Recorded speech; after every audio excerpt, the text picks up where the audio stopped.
when we said quick break, we meant it. We're back here with our NA portion of the day for the Paladins minor league, starting things off with Team Zenith versus BOORK. And Gore, I know that these are two teams that were kind of unable to find their footing in week number 1, but looking to get some momentum going in week number 2 here. Who do you like on the side of Zenith? Honestly, Zenith has been, I don't even know if I can isolate a single player. They've been all over the place. Right. They've looked really good in the qualifiers, but it was against certain people. I'm still looking at Baller Steve. Yep. A very phenomenal support play from what I've seen when his team is winning. Sure. I just need to see that kind of performance. I mean, we've seen it today. Several teams who have had their support still go on a 26 streak, even though they're losing the game kind of deal. And it's kind of between him. Of course, Flame last week wasn't hitting as many shots as I really thought. So there's a couple of things from week 1 to week 2 I want to see improve, but it was really just small mechanics. Absolutely, and they certainly have the players to put it all together. Oh, yes. It's just really getting everything cleaned up, all buttoned up, and put together. On the opposite side, you have BOORK, couple well-known players in Bitey and Kresnik, and I know those are a couple guys you wanted to highlight as well. Yeah, Bitey and Kresnik specifically because, we've mentioned it before, because they're very cognizant, they're very aware of the game, they know how to play around with it. We saw that a lot in the qualifiers. I feel like I want to see more of that. The team that kind of brings out the weirdness, the weird stuff to kind of catch their opponents off guard. Right. Well, let's not waste any more time. Let's see what map number 1 is going to be in this set. Pretty standard bans on both sides. Ice Mines, that is not standard, not something we usually see ever. I guess we've seen it today, but pick number 1. I'm genuinely trying to think of a time in my life that I've ever seen Ice Mines number 1. It has to have happened. I feel like especially last year and coming into what's going to happen this year, there's going to be way too many games for this to have never happened, but I still feel like it's never happened. Right. Well, picks and bans coming up next for Ice Mines. Oof. Bit of a substandard start, but maybe the picks will return us We already said keep it weird. Keep it weird. You know what? Weird. That's right. Keep Paladins weird. Certainly what we're following at the board. Look at this. Wait, we both are. Oh, wow. We both. Maybe they're matching us. In that you never know. They planned their colors around what I'm going to wear over the next course of the weeks. Next week, BOORK is going to be insert whatever shirt I wear that day. Right. Here. That's a day of... Yeah, I never know. We do see Torvald Grover, first 2 bans for Zenith. The Makoa Bomb King coming out for BOORK. So at least that seems to be pretty standard here. Inara first pick for Zenith. Maldamba, BOORK. Neither team really giving away too much. And I like the way BOORK approached the bans, because when you have Torvald Grover banned out, you ban out Makoa first for BOORK, and you're recognizing we're going to give away a front line. Do we want to keep at least one open for us to be able to grab? You grab them all down to the Ash. You try to keep a little bit of the healing scooped away from the Inara and put yourself in a position to have someone who can bash them back as hard as you can. Right. It is like Pip, a normal Fernando coming out as well. Pip has been getting banned out a lot today. A lot of utility. Normally a ban against Inara because she's such a point presence, that Evil Mojo, an easy way to wipe that out, but instead this time they're all going to be on the same team. As we go back to the BOORK picks, you see Ash, Barrick, so getting some tankiness of their own to start their lineup. Leon, so pretty standard across the board here from BOORK. Everything, exactly what you said. Like, it's standard. I'm trying to think of anything that's standing out of the ordinary. Fernando kind of catches me off guard. He's fallen out of the meta for the most part, but that's just because like some of his card changes, a lot of the changes for Season 2, made his playstyle shift. Right. It's no longer like a flank Nando. You have to play him as a frontline true, and you can still deal some good damage with him, but it's not as easily confirmed as it used to be. Saris, Cassie, they're still, well, Saris I would say is still a little out there in terms of picks for supports, but she fits the role perfectly. Grok being picked in the spot where you guys like to see him picked towards the end of the draft. That's the only spot that's the only real contingency I have is just not first. That's fair. Quick thoughts. Either lineup standing out to you? I like BOORK's. I like the idea behind it. I feel like it's got a little bit more pushing power to deal with the Inara, but Evil Mojo specifically, just Evil Mojo, let alone adding a Convergence into the mix, can be game-changing as a mix. Certainly a lot of utility. Both teams looking to get into the win column here today. Zenith, BOORK, Ice Mines sending it over to the casters. Here's Rain Day and Pretty Hair. We can't tell if we want Irish Jig or we want to just throw down in you can mosh in mosh pit. An Irish mosh pit. An Irish mosh. Dublin has yet to see what will be unveiled this year. It's that new for St. Patty's. It's that St. Patty's new, and we got another Ice Mines which is going to be exciting for us to see. BOORK versus Team Zenith.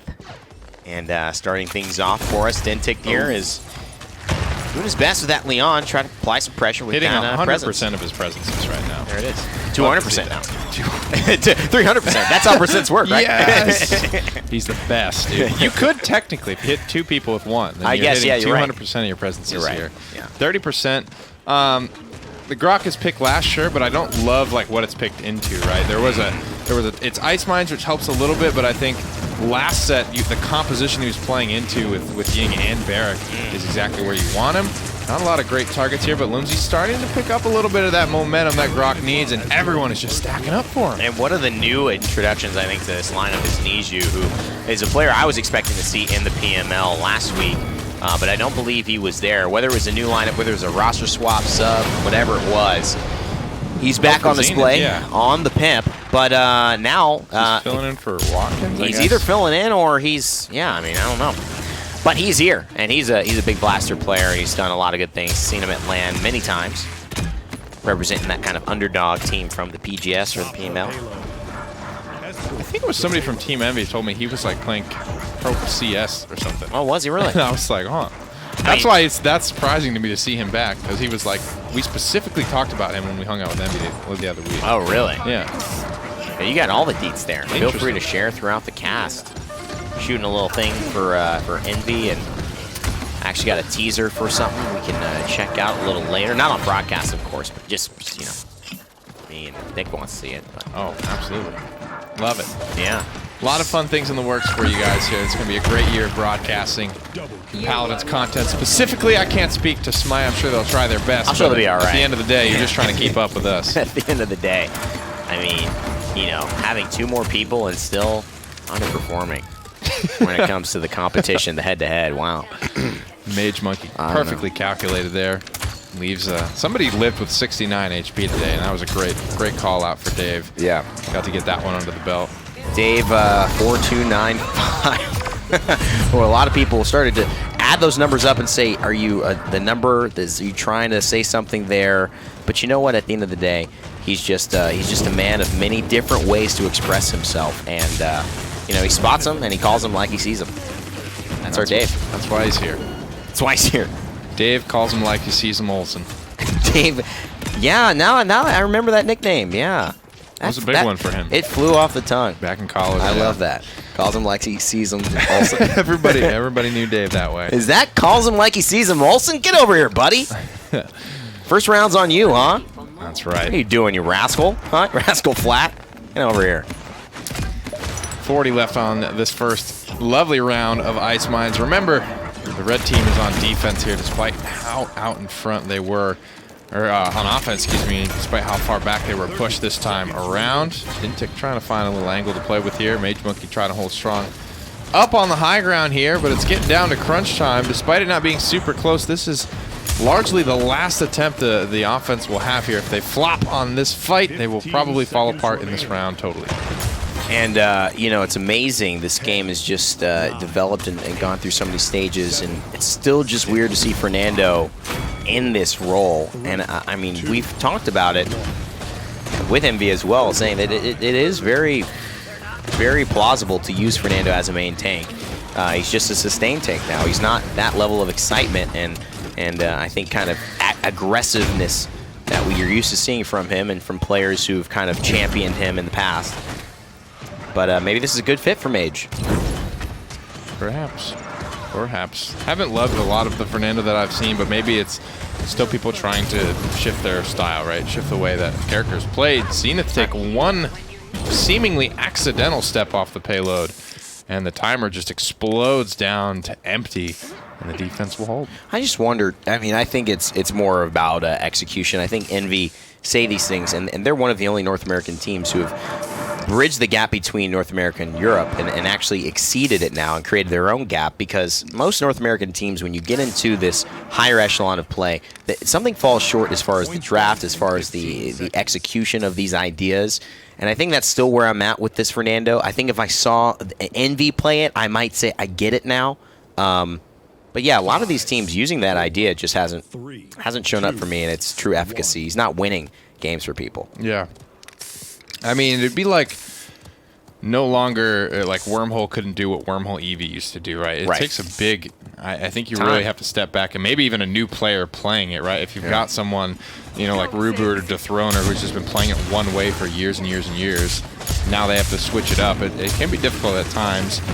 24% out of the gate here. A couple of ultimates flying. Convergence goes fishing and finds one. And there's Toa on the Barrack, flexing a lot on this team. He was actually playing a little bit more of the DPS role, now finding himself on that secondary or primary front line alongside Mage Monkey. And there he is, Niju going down yet again. Another convergence here. And he's trying to hold himself. That's pretty crazy. Up as long as possible. And kind of being forgotten about, whether it's because he's just short or whatever it is. Toa sitting on the objective the entire time, hitting good shots the whole time, getting, I think, 2 kills in that fight. And certainly contributing a hefty fee. And, you know, things seem to be working out yet again. BOORK find the second objective, but there's a slow pacing to this. And I think that is one of the things you do give up with the Fernando. I think, are they accepting that this pace is a little slower, that he can't apply that pressure on both sides? Defensively, they've been able to hold pretty stalwart, but Snakes is going to have to bring that aggro nature, and Ash has unfortunately not been able to bring thus far on push. That was close. Damba nearly held that team fight together there, but the sustain starting to fall off a little bit. And the continuous pressure there from everyone on Team Zenith really is going to put them in the spot now. Kind of the same story as we saw in round number 1. They're going to push all the way up here despite Red Team being on offense.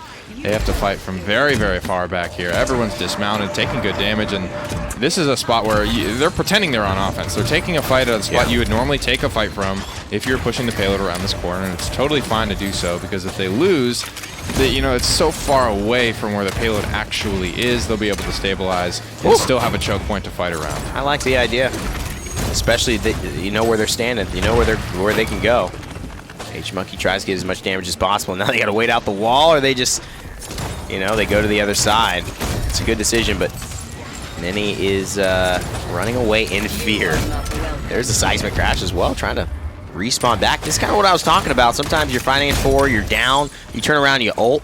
They're not expecting it. Maybe you can make a play off it, but it doesn't feel like it's... But it doesn't feel like you took your teammates unaware as well. Yeah. They were not in a position to follow. If they continued to fall back until the channel was almost complete, Convergence will fish Toa back onto the high ground, where he may have wanted to be staying in the first place anyway. So again, that's what you call like baiting your teammates almost a little bit, right? Where it's like, oh, we're fighting. Okay, we're coming. Like, but it's like not a great outcome there from the seismic crash. No, that's true. It can be. It's risky. I mean, certainly risky. It's awesome when it pays off, but not the same this time. We have the Evil Mojo ready for Niju as we take an INAP Cold Cloud Network break here, just to show you a little bit one of the sponsors we've worked with and bring it back into the action. Seamless transition back to Niju on the top ropes. Look at that, the chickens! Oh, not quite fried the way he would like them, more like grilled. Maybe a little undercooked. That's going to give you salmonella. Yeah. Niju's in not a great spot here. No one's contesting the point, so he at least accomplishes that of causing enough chaos to where none of the offensive team is able to be on or near the payload. Nobody dies there. Is that early? I mean, that feels very early resilience pickup to me, which isn't bad, right? You've got Seismic Crash and Evil Mojo to worry about. And frankly, you know, Explosive Flask is annoying enough to throw it in the pot of justifiable resilience buys. No, I mean, definitely. Damn. I think everyone's committed, and I like the conversation about committing to one thing and the team being on the same page. Pip showing off that he's been hitting the leg day consistently for the past few months since the snow was falling. Bitey's kind of rich right now. Man, he's got Chronos kind of 2. rich right now. He kind of bougie. He kind of bougie, dude. Chronos 2, Deft Hands 2, Morale Boost 2. He's rolling it for sure, and you're in a good spot, Maldama. At that point, you kind of have everything you need. It's very cherry on top at this point in terms of items. So Bitey has hit his full stride and hopefully can drop a hot Dread Serpent in this fight as he's at 99%. And that is exactly what you want if you're aiming for 100 at the end of the day. He's got it. How about this angle? And yeah, this is top tier stuff right there. You maybe need to go back to CS. Oh yeah. Because Snakes has all the corners covered. I like that. Power's back on, and Snex is ready to rock and roll. 54%. I don't even know that we needed any other perspectives in that team fight. I don't know what anyone else did. All I know is Snex found the most beautiful angle this world has ever seen. He didn't. No one else. They actually all stood and just watched. He just watched. Kind of like what happens when there's Kind of felt that way. Eclipse. You just stand back. Get up. Get out of your offices. Everyone just takes a moment. Says, "Wow." Enjoy Das View. Enjoy Das View. Convergence here, and hides around the corner. It's only Snex that gets pulled, but it is a kill, and it's probably going to cycle into more. Imagine a world of combat efficiency where the champions can scream as they were letting out their strongest abilities, as if to worry everybody on the enemy team. I mean, it is an interesting tactic, and at certain points, they may start to think, is this a mind game? Is it really coming this time? If you can fake it out. Yeah. Watch out! Sometimes that happens, though. Nothing's coming. If you press E and die quickly thereafter. That's true. They're like, oh god, what just... The most common is the Ancient Rage that just doesn't go off. That's a tough one. But, you've got those, and then you've got the Accursed Arms that's like... The second you start to think that you're going to press E, it's almost as if it takes your ultimate charge, right? Exactly. You cannot get the first syllable out of Death Awaits You All, and you're gone. You lost it, idiot. Exactly. And, we haven't seen Androxus enough to really see that happen many times this season. He's lining it up. Dentic, nice tech. Gets a little bit of that slide. Now Niju's been forced to use the heal on himself. Probably has a couple seconds on that cooldown, but they're not going to push it. I miss Andro. Yeah. He needs a new talent. He needs a talent tune-up. A talent tune-up. Yep. That's what he needs. A talent tune-up? Cursed Cylinder is just like, hey, you want to play Cassie with Quiver 3? That's what I was saying. I remember playing with you, and I said, why are you running Cursed Cylinder? It's good, but it's still just like, Quiver 3. It's like, I don't know. It doesn't feel like a talent. Now I can shoot a couple more times. Idiots. My talent is more bullets. His talent is fitting. My playstyle redefined. His talent is fitting 9 bullets into a 6-bullet revolver. That's his talent there. Because I don't know how that's done. It ain't. I don't think it's luck. Big seismic crash right into a dome shield, and that's the perfect counter engage. And it looks like BOORK are going to take this one. It might be because these front lines, and Nara and Fernando are hitting like wet noodles.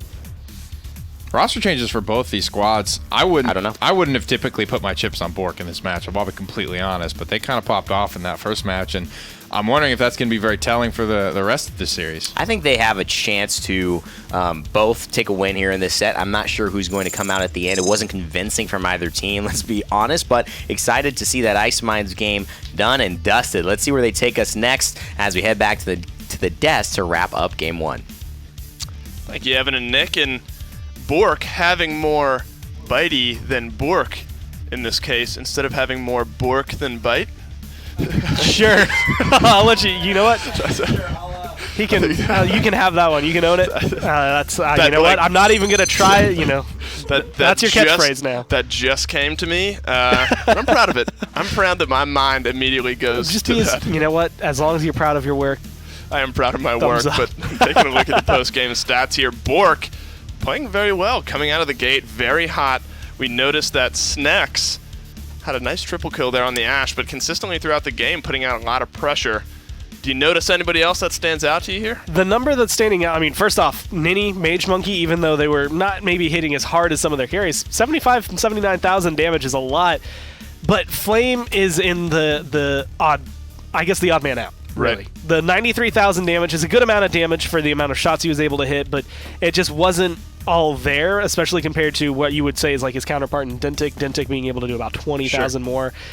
That number is really where it kind of falls down to me, and there's a lot of things that felt like it didn't quite hit all strides for Zenith, but I don't know if it was necessarily Zenith as much as it was that BOORK was just playing completely differently than I've seen in week 1 to now. No, absolutely, and the Grok as well, Lumsy doing a beautiful job. You can see here some of his replays, and that's something I think I've noticed further today. The Grok that we saw yesterday, and I don't think this has anything to do with console versus PC or anything like that necessarily, but the Grok has seemingly had much more of a positive impact on the games he's in today that we saw maybe just getting played differently or getting played better, whatever it may be. But the Grok having a higher impact so far. Would you agree with that? Yeah, no, and he's hitting a lot harder, I think, than people. Like, again, when you see a support on the other side, even if you're at that high level, sometimes you forget how much damage he's truly going to do. A shock pulse that bounces between 3 or 4 people,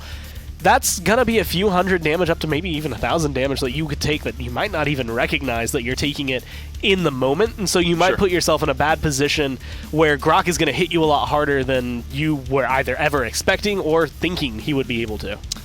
So game 1 goes on to Ice Mines. It's a more drawn-out 4-3 type game.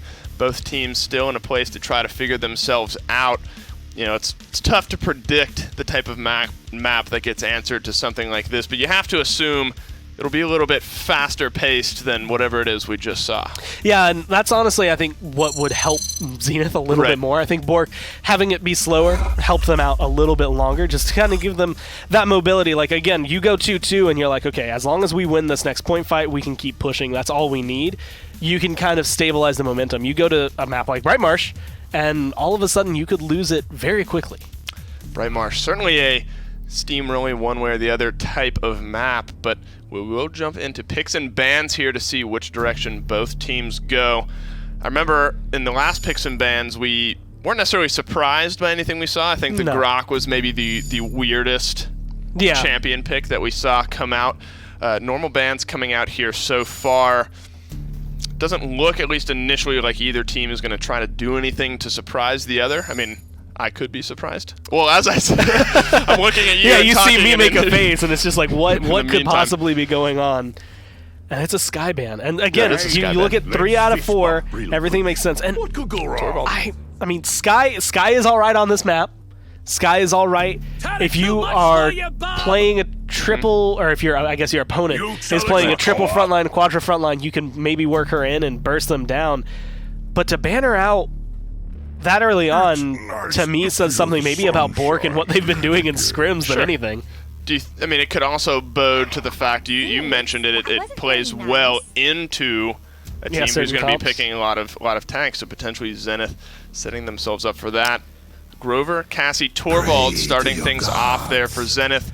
Barrack, Makoa with one more to follow here. Koga off the board here for BOORK. You know, I said they might not surprise us, and I immediately willed it into existence that some weird stuff is about to happen. Well, the thing I think that works out well here is, like, because even Tyra, you know, even though she's more of a fringe pick, has been seen on this map this year. It's not that out of the ordinary. Koga, similar. Sky, similar. But Koga and Sky, I would say, are more outliers than what we've seen. Koga fits in a very specific time. Most of the time we've seen him is we're going to put a Luminary Genos and a Torvald behind you to give you those bubbles. If they can do it on their own, then it's impressive, but if BOORK here can't keep Koga safe, then he's just going to run in and die every single time. I mean, you traditionally see him paired with a Torvald. Instead, he's on the opposite side with Zenith, pairing that with the Tyra or the Cassie. But lineups are set here for game number 2. Zenith looking to even it up. BOORK having the 1-game advantage so far. Will it go 2-0? Will it go 1-1? We'll have to wait to see. Let's send it back to the casters. Here's Rain Day and Pretty Hair. Thank you so much, Dave and Gore. Bright Marsh is here. And as we've seen before, games can be a little interesting on the home of the Vulpines. Even 4 tanks have won here today. That wasn't quite typical. No, definitely not. I'm just wondering about this Koga right now, and it feels as though it's got you bothered now. They may have fallen into the trap of, like, we need to pick this so they don't take it. I mean, and that's a trap they definitely set themselves up in. Hold on a sec. Can we see these lineups again? Because Watkins is playing. Watkins is back. Was Need You just the sub there for? No, Need You is in. So, interesting. Flames playing a tank now. Okay. Interesting there. Dintic doing Koga claws. He's left clicking. And can't take that away from him. No, you certainly can't. We'll see if it's worth it. Taking the Koga away, and we saw a lot of Torvald be successful, not necessarily with a flank every time, but, you know, you do have Tyra, and you have your Cassies, and you have your mid-range stuff that could potentially you know, just be souped up. It's already viable. Torvald's just going to make it that much better. The first blood has equated to 54% on the point, but BOORK is going to have to find more kills if they want to get more capture. Yeah, and I like the idea of making a play here, making an adjustment. And there's somersault, and you just can't hit it. And, is this roll, Cassie? Apparently, exaction, roll. Let's go, dude. So it makes Niju a really dangerous player. He does a lot of these things, especially on Cassie, but then on Willow, on BK. Oh, he's feeling it. Oh, he's eating and he got stun. the bubble as well. Hey, that's what you do, baby. Ouch, man. That was nice. Oh, the CC immune emote so he can't get stunned. And in the bubble. This is S tier toxicity we're seeing out of Yeah, Niju that is right S tier. now. This is well practiced. Yeah, it makes you beast. like how much. I mean, you know he's practiced that. I thought I was toxic. This guy's taking it to a whole new He's level. taking it to a whole new level. Hey, toxic recognizes toxic. You know what I'm saying? Like real recognize real. Oh, fun stuff there, and definitely, yeah. Let's take a look at the loadout here. I mean, Roll Cassie is probably one of the oldest builds Paladins has, still kind of rolling around. No pun intended here. It's Incitement. That's the card that's fueling this. Anytime he can hit a shot immediately after rolling to first, and only first shot after rolling will reduce the cooldown. A little bit of lifesteal on it as well. And the reason this isn't as popular anymore is because Incitement used to cover the entire cooldown of your roll. But Torvald is like the perfect guy, right? You have that second and a half of downtime there. Yeah. Protection is the perfect skill just to cover that up. And it's kind of hard, I mean, especially to time the bubble with the roll and burst damage shot. You can get to some very high numbers there. But at the end of the day, it's really about the mobility and the self-sustain she also provides her to be able to roll consistently, change locations, still output Cassie damage with a little bit of extra sauce on top, a little extra spice, but then also really just get that 30% lifesteal back. It's a great form of sustain, different than the blast shot sustain we've seen a lot of other Cassies be comfortable fun, running. Man. It's the build I wish would come back. It's definitely one of those, like, if she's got to do less bonus damage, lifesteal less, whatever it's got to be, I want the full cooldown reset feel of Cassie coming back. It was just so frustrating at one point. It was just, she was just so good, man. Yeah. It's definitely had its forget moments. those times. Yeah. But that's what I'm saying. Like, we took the iframes off the roll, right? Cut the damage a little bit. Cut the lifesteal. Do whatever you need to do to make the fact that she can't get those roll resets balanced. That's where I want to see her go. Yeah. That's just the flanker in me. The flanker in me recognizes the flanker in you. Dentic here. Good skewer. I mean, he had to use a little bit of that energy, but energy's not really a thing right now with the way Koga's play. That is a bar that you have to manage pretty well if you are running more of the different styles of Koga, Adrenaline Junkie, things like that. But right now, he's just kind of hold left click, get some healing on the agility, press F every now and then. Left shift, you mean? Yes, left click. I'll come out and say it. If you don't rebind your movement skills I don't. to left shift and you still play with F, Yeah, I don't. you do. Yeah, I don't rebind. It actually is confusing if I'm playing other games too, because then I come back and I'm used to holding shift and then nothing's happening, and I'm like, Yeah. what? That was a big part of it. Is like you sprint with shift in like every single game. So I'm like, I think it makes sense. Plus you get your pinky, right? And what's your pinky doing if not sitting on shift? Pinky ups, dude. Left alts. Your pinky gets so much strength from that. And you may be asking, What else are you what good does a for? man do with a not strong pinky versus a strong pinky? Tiny fingers. And when you get pinkies like those, you can just take over the world. You get in the gym, right? I mean, how many times What if do you could, like, I don't know. have like 5 pinky coffee bicep. cups you're carrying but can't get the 6th? Strong pinkies. It's like the guy from Free Solo, right? Right. Hangboarding Can't on his quite pinky. get that angle. Yeah. Get the pinky Slip there. Look, dead. see that? See that Not enough movement? pinky strength. Not enough life left. Bad puppeteer, but need a little bit more flexibility. Boom. There, we got you. The pinky gives you that extra little dimple on the you know. It's an untapped resource. You Hey. know, they talk about humans, opposable thumbs. You think that's where it's at? What you know about that pinky? Our true evolution was the pinky. It's just not been realized yet. It's not meta. But we can make it meta as gamers. Rise need with to me. rise up. Rise of the pinky. I still don't know why Planet of the Apes isn't calling me back. I have that. I mean, I've sent that idea to them many times, but they just don't feel it's epic enough. I don't know. They weren't about it. Yeah, I don't get it. But, you know, we can let those guys lose millions. I'll take it to a studio that appreciates me. 84% right now for BOORK. And Team Zenith yet to really get on the point. When's it going to happen now? Apparently, Flame Effects gets on. It gets pulled right back off. And no! To the wall. To the swamp. I feel like that would have been where, you know, the Whitney Houston bodyguards, you know. And I almost went there. But, wasn't that's the moment where you either commit or you don't on American Idol, right? Everybody wants to see that note. Exactly. You got to be ready to go there when you start. It's a path you can't return once you've started. You cannot return. Oh, man.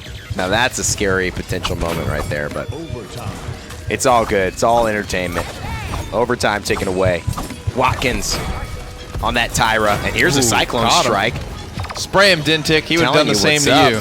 And that's BOORK capturing the objective. So a nice little spring back to life here. A very interesting team fight. 7 minutes on the clock. So 2 very long point fights and full duration meaty boy rounds here. Big hyper beam as well. That is not something you normally talk about, at least on the point for Bright Marsh, and very rarely will you talk about it whatsoever. But I like the way that Torvald was able to find a use for it, but BOORK showing great resilience. You have that kind of resilience, my friends. It helps you in so many ways, not just in Paladins here. We've got the turrets just annoying Watkins in the backside. And that Heartbreaker Tyra, she is not one for delays. Man. She wants now. At this point,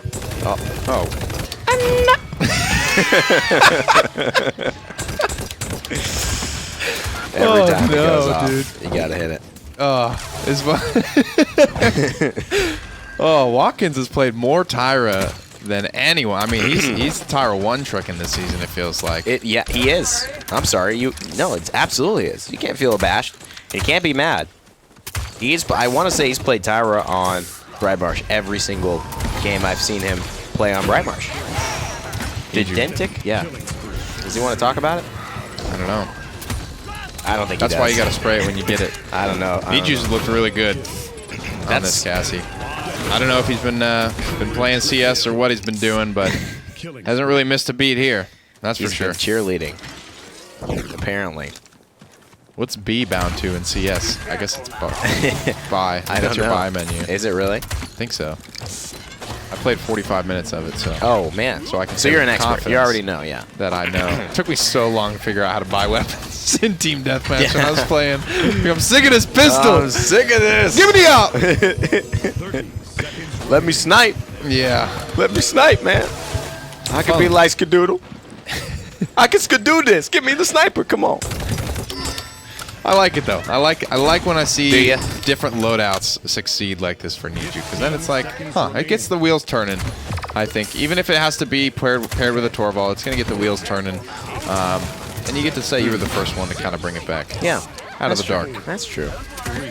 The thing that's so interesting though is, a lot of these teams, I've had this feeling, wow, I've never seen that. What is this? So weird. And then, we'll get a tweet the other day or the day after or during the match to say, we've been doing this in scrims for like 800 years. Like, how do you guys not know this? But it's been the first time it's been on broadcast. We're not in your scrims. And so that's something to be aware of. I didn't know you had to clarify that, but I guess it's good that you are. No, I mean, it's definitely happened to me before. Not too recently, but when I always say, what is this? I think, well, okay, they could have really been just playing this a lot in scrims. Sure. And maybe it's common knowledge. As we check back in on Dave's face, loving it. Dave's face, loving it. Thanks for our commercial break there, and we'll hit you up with some more of that. Thank you to our sponsor, Dave. Deep in thought, I think, is really the way I'd summarize that. Loving it. I'm so glad. He looks tired. Oh, he looks bored. I think deep in thought. Did we skip I'm for copyright reasons? Did we just not want to go I'm loving it? Because that would have been, that sounds good. That could be like a tagline for something. Well, who's I'm in that instance? Who is indeed loving it? Dave. Dave's face is loving it. Yeah. Yeah, but Dave's face is or is it I'm loving Dave's face is the product. that's the tagline of the product there. Well, you know, Dave's face at that point is a brand. And a brand not just a indeed. face. I'm loving these hyper beams from Mage Monkey. Ba-da-ba-ba-ba. I've gotcha. I've gotcha. Trying to stay really not fully completing the jingle so we don't get flagged on the re-upload to YouTube. Whatever happened to jingle writers? They still exist, and one thing I was thinking on my my trip this weekend was, man, you realize that people's whole life is recording and directing and being in radio commercials on, like, you know, radio in your car. It's a life you could live. It's just like, wow, I haven't listened to a radio station in so long. I forget that some people's lives revolve all around it. It does indeed. Revolve like all these domable shields on the point right now. 1 for 1. Yeah. 99% for BOORK. They're trying to eke this one out. But it's going to stay an even exchange all the way through. Zenith back in control for the time being. Did that disengage get a kill? No, I don't think it did. Another whirlwind comes out, and that might have just been the flippity that flopped it. You know, there's something to be said about North America, and maybe it's certain players. It feels like there's just a little bit more of the bravado, the showboating, you know, sort of more the theatrics of playing, where you might see in you know, North American, you know, professional athletes. I mean, it's so funny how different cultures treat it differently. As we do see Team Zenith go and take this, but oh, it's going to be like that. I mean, you know, it's pretty brazen what Niju is doing. I understand the dominance is there, but I mean, in a lot of cultures, kind of talking yourself up is not cool. I mean, in France, did you ever catch Ninja and Gotaga streaming together? I didn't. I know they were, but Yeah, it was a very interesting conversation about cultural differences. We're asking for, you know, a subscriber there is no big deal. Here is no big deal, but for them, it's like you're you know, totally frowned upon. He's like, in America, it's cool to show what you got. interesting. In France, people hate you for it. Well, Niju certainly fulfilling one of those stereotypes. He here today. definitely is. And it's almost as if the second and a half, and I mean, not even needing the downtime there. The downtime in his rolls is just enough time to spray. I'm wondering what he's got spray bound to, because for me, it's like T is not a super comfortable key for me to reach over and hit. Yeah. Like a left shift would be. I mean, right? if you developed your pinkies well enough, you would be able to. Could you imagine? I don't know. I mean, maybe it's because I play piano. You had to do the chords. You had to cross over a little bit. Niju, what is your spray bound to? That's my question I pose to you. And what finger? How is it so comfortable for you to hit that often? Well, let's ask the devs, see what they think as we wrap up this game. Very engaged. This is that's my feeling when I'm watching Paladins getting pinky strength tips from the casters in this case. So. Dude, pinky biceps. Pinky biceps. That is a thing. If you had a really teeny cable machine. All you I'm could learning do from this is that pullovers my with your pinkies are pinkies. actually a lot weaker than I thought they were. Well, I don't shift key my movement abilities, so Oh, I do. mine are weak. That's the And superior way to unused play. are my pinkies. But what is not unused is Niju's spray bind in this case. And he had good reason to use his spray bind in this case because he went off that game. 134,000 damage. Didn't necessarily blow Niju out of the water, or Watkins out of the water, rather, but he had a max streak of 16, Grover had a 36 streak, which is huge, but it's time and time again those multi-kills coming out from the Cassie, 19, 4, and 17, so certainly making his impact. And having the switch from what Flame was accomplishing in Game 1 to what Niju just did, and just so much of it was a little cleaner. Right. And it's one of those things, I've seen Flame play Cassie a ton, so I feel like it's actually a misrepresentation of what we've seen in these games compared to what I'm used to. But Niju, I mean, that is the kind of play, like, you only get that when you know you're ahead. There's no other reason that you would go through that specific scenario of events, and it's because he did so well. He was finding so many good shots. He was always in the right place, and, you know, the sprays were deserved. He made it work. I feel like every single one of these clips is introed and outroed by a Niju spray. He knows. That's literally, this is the kind of play. So, like, when you know you're going to get top game right, like, you're like, man, I'm about to make a play. Right. You spray, you go in, you make the play, you spray again. And then when it comes out at the end of the game, That's it's true. just like, No, that's hey, true. here you go. He knows that he's going to be highlighted, so I'm going to make the sprays work. But on a serious note, I mean, that's something to be addressed. I mean, not necessarily that Cassie becomes an instant ban or needs you. You focus around him, but that's certainly somebody now. You've seen how well he handled you in the previous map. Oh, yeah. You have to expect some sort of stylistic response maybe coming out from BOORK to try to counteract that. I'm wondering if this is going to become a potential ban for a Cassie. Like, if it's going to be in that area where it's like, we're going to choose a different map, we're going to choose an area that maybe the team isn't quite as comfortable with, sure, and then take away some of the priorities. We actually saw that earlier where it's just, we're going to ban a Cassie, we're going to ban a Leon, we're going to take out these true staples that have come through, because admittedly, they're probably the most common champions, I think, in every game, outside of, like, Inara, Makoa. Like, the front lines always come through, and then there's Leon Cassie. Leon Cassie, the two tried and true AD carries. I guess they're kind of AD carries. Jaguar Falls is going to be map number 3 as we dive into picks and bans here for Jaguar Falls. Last time I said nobody's going to surprise us, we got surprised, so maybe I'll say it again. We're definitely not going to get surprised here. On that, like, I'm just like, my mind is blown. I wonder what would have happened if if Sky had gotten through that game. Right. What could have been different? Like, honestly, the Sky would have sent that entire game into shambles. I think that would have just guaranteed loss. Like, she would have just pressed one button, the game was over, 4-0. It's impressive. I mean, you can't take anything away from them. They obviously banned out the champions they thought might make a difference, and they ended up winning in a pretty handy way. So it worked. I can't complain. We can't complain when it works. Back to standard bans though. Khan, Grover, Torvald, Bomb King, Makoa first pick, so back to some normalcy there. Ash Maldamba, the first 2 picks coming out from Zenith. You are not welcome here! Makoa Inara is probably the best way to start off a draft. I think if you could ask my ideal 2 front lines to pick up, it would probably be Inara Makoa, because Makoa can take the place of Inara. Like, they can both play aggressive. Inara is usually a little bit more passive, but they can push and pull off of each other really well. And I think that's something BOORK is probably going to showcase here.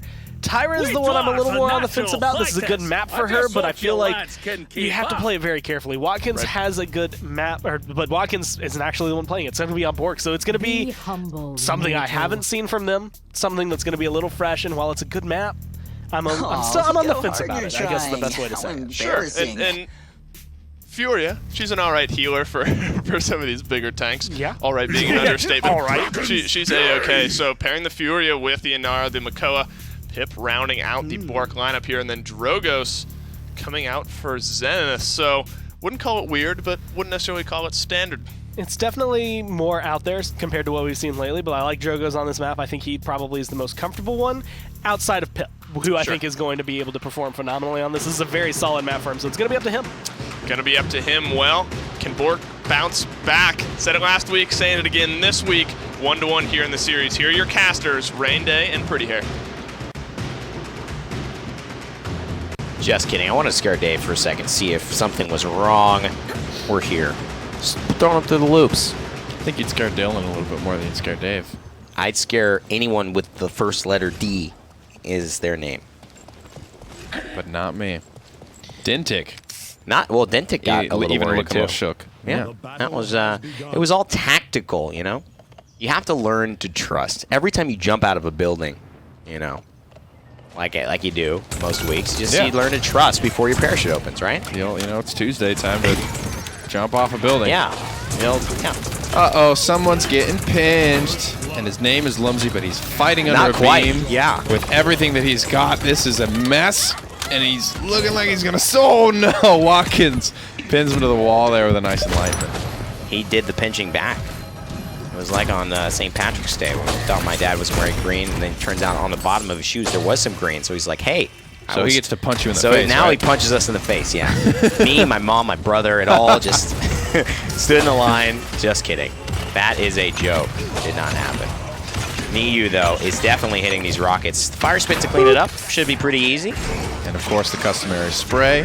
Here comes the punch. Very quickly charged punch at that. Not even Furia Beam will save you. 1:47 on the clock when that one ripped through. Niju almost manages to steal that one away as well.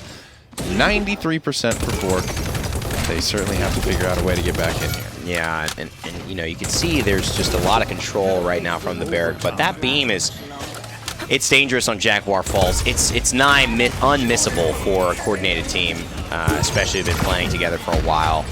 There's just so much room to wiggle when you have this type of self-sustain coming through. Wow. And full health resets. And Rampage is starting to tick on. Oh, that feels good, doesn't it? That's the loadout doing it for him. If you see Toa, he's running Rampage 5, 40% movement speed for 6 seconds after getting elimination. It will stack, but of course it has diminishing returns, so it won't be 80% or anything. But can we peek at the talents real quick one more time? I'm looking at and it is Hunting Party. I was gonna say, oh yeah, this Makoa swung for over 1,000 in that last fight with both Hunting Party and Inflame. That was kind of scary. Yeah, Makoa's scary enough. He does not need that. No, sir, he does not. 150 on the clock here. Ancient Rage is available, but Toa didn't want to use it. Done pretty well on tanks. I have to definitely give him some credit. Big Switch playing DPS, largely Blaster. Bomb King specifically played a decent amount of that in week number 1.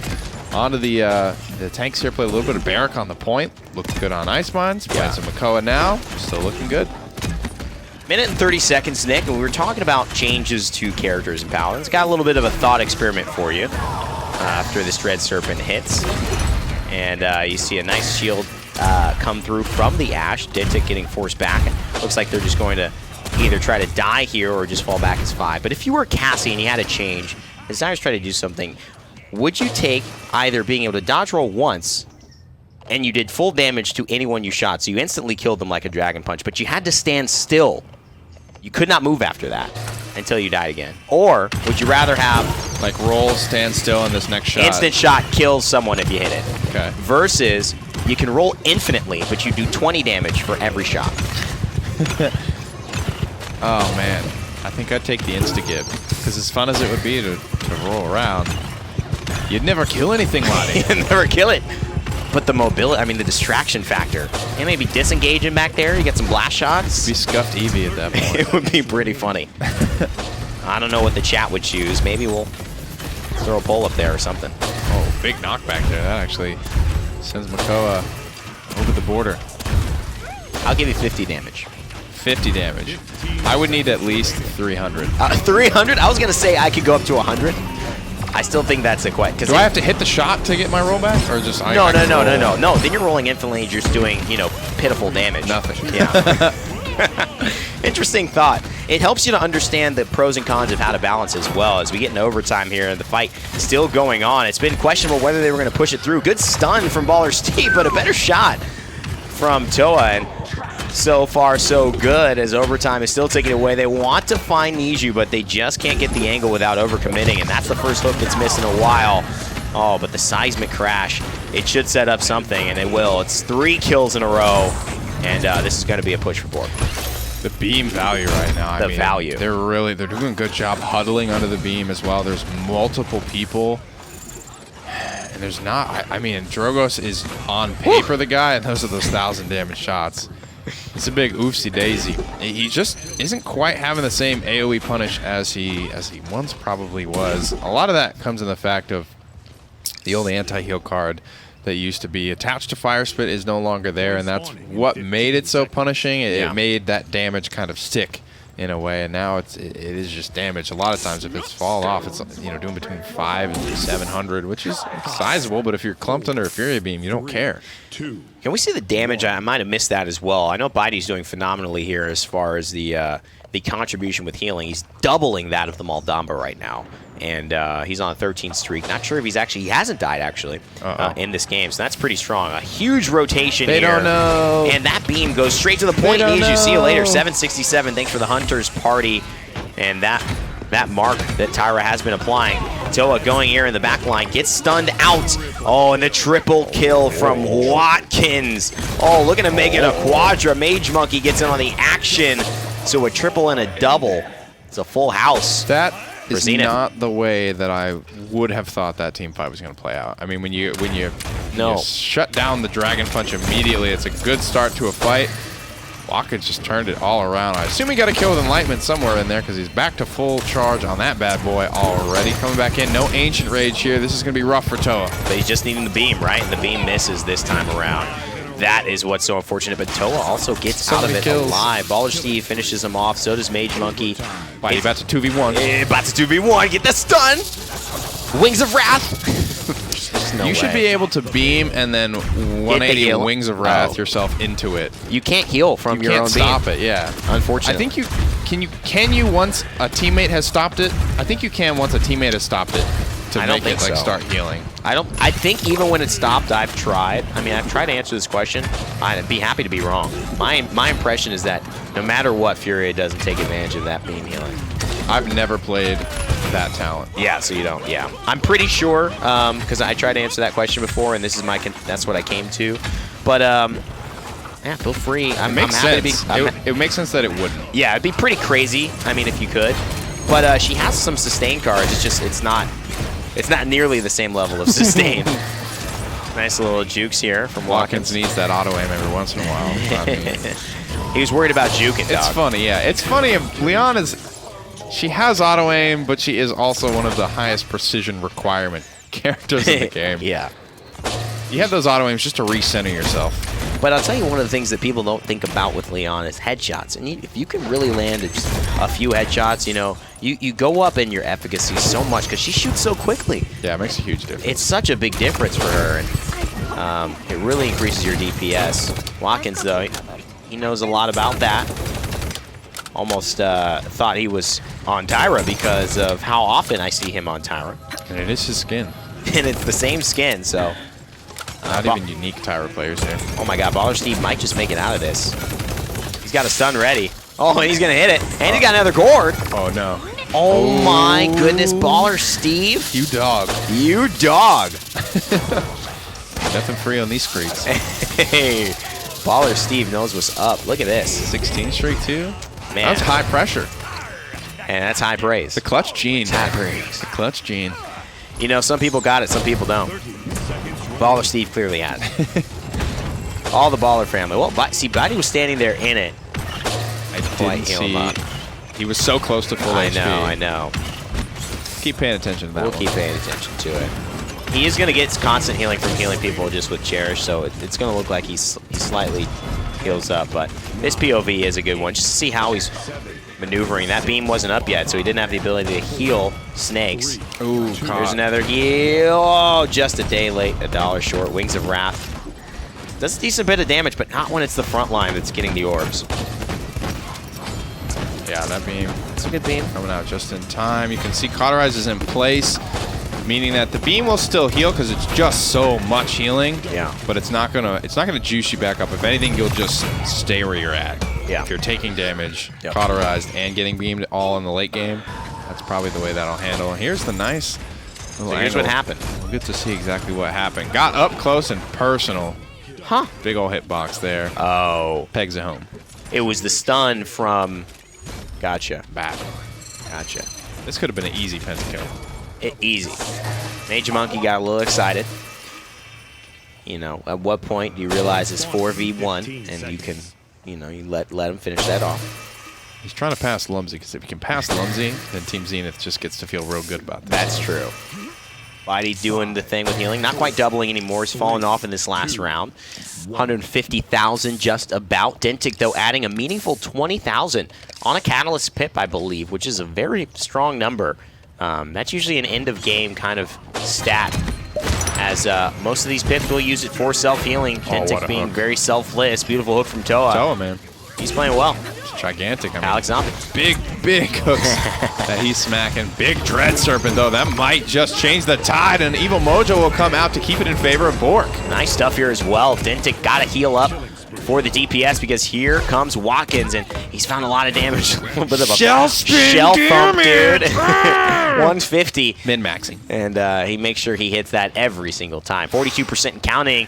BOORK trying to go ahead in this set. They've just got a zone. Dangerous dismounting here. Ash knows she's got to play this angle, so she doesn't get walled away, but another hook from Toa. He's got a body block, and he's playing so well right now.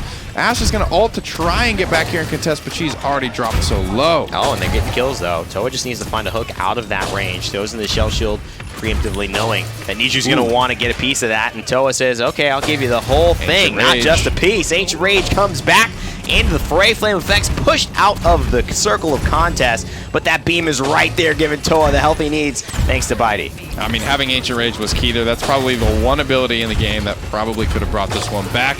More big healing coming out for Inara. She's picked up a kill now. Overtime has started. Things were looking hopeful for Zenith, but that hope is starting to flicker. There you go. Mage Monkey gonna have to say see you later. An Inflame.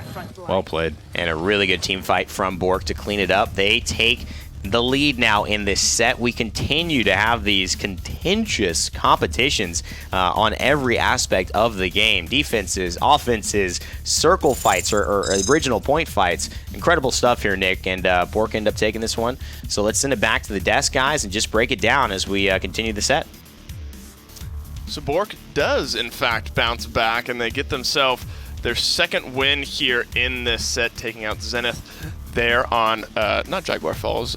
Yes, Jaguar Falls. I was going to say Serpent Beach, but two different animals, two different geographical locations. Falls and Beach, pretty similar, though. Same idea. Same idea. Jungle creatures. Just as a side note, would you ever go to a location if like your friends are like, hey man, let's go chill at Serpent Beach? Like, would you ever actually go to a place called Serpent Beach? No. Yeah, okay, good. I'm scared of danger noodles. Danger noodles, nope ropes, whatever you want to call them.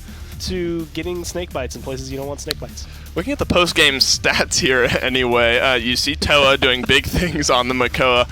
Lumsy doing a good job damage-wise as well.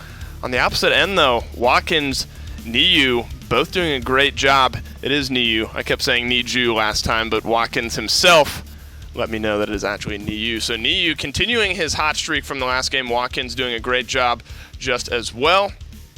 But BOORK coming out on top of this one. Yeah, it's honestly kind of a weird thing to see when you have a Leon and a Drogoz doing that much damage.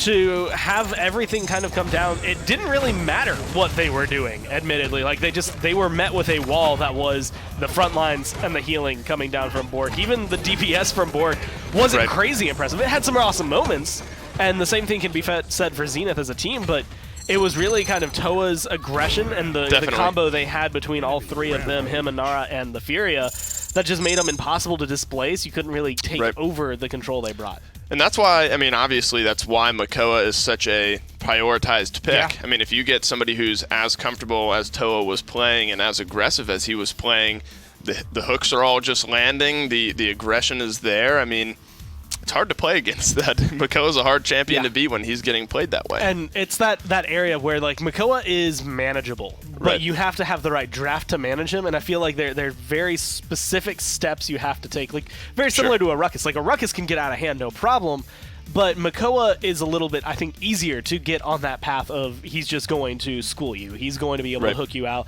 and that's something that you can never truly counter is the hook, and that's part of the reason originally that he's just really strong. Then you add in the Ancient Rage, you add in the dash. He can kill you faster than some other DPS. He's an alright champion. He's alright. He's found his place. But looking back, BOORK, that it's gone back and forth is what I'm trying to say, unable to say, but it's gone back and forth. BOORK taking map number 1, Zenith answering back with map number 2. So the map picks kind of going back and forth here. Frog Isle, thank you very much, Paladins gods, for letting a Frog Isle slip through here today. Frog Isle going to be map number 4. Pretty exciting map 4. The only real-world location that is actually in the game of Paladins, Frog Isle, as it turns out. A lot that can go right and wrong here. I'm actually really excited. I wonder if snipers are going to come into play, because I think Watkins, I know for a fact, has a sniper in his wheelhouse. I don't know if anyone on BOORK is going to feel as confident pulling one out.